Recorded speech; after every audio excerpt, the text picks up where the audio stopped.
روزہ توڑنے کا کفارہ کیا ہے؟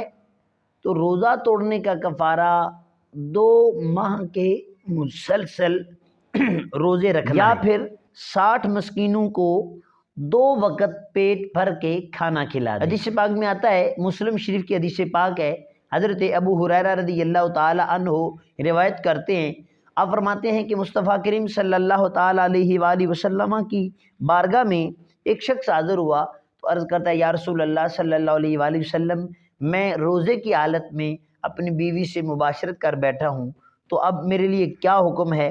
تو مصطفیٰ کریم صلی اللہ تعالی علیہ وآلہ وسلم نے ارشاد فرمایا کہ کیا تو غلام آزاد کر سکتا ہے؟ عرض کی یا رسول اللہ نہیں۔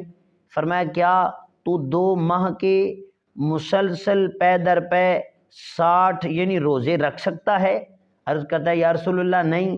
تو پھر نبی پاک صلی اللہ تعالی علیہ وآلہ وسلم نے ارشاد فرمایا پھر تم 60 مسکینوں کو کھانا کھلا دو۔ تو یہ 3 ہی آپشن ہے، روزہ اگر توڑ دیا تو پھر اس کا کفارہ یہ ہے، یا تو غلام آزاد کرنا، جو کہ آج کل غلام والا معاملہ نہیں ہے، تو لہذا 2 ہی آپشن ہمارے پاس ہیں، یا تو 2 ماہ کے مسلسل روزے رکھنا پڑیں گے، یا پھر 60 مسکینوں کو 2 وقت کا پیٹ بھر کے کھانا کھلانا ہوگا۔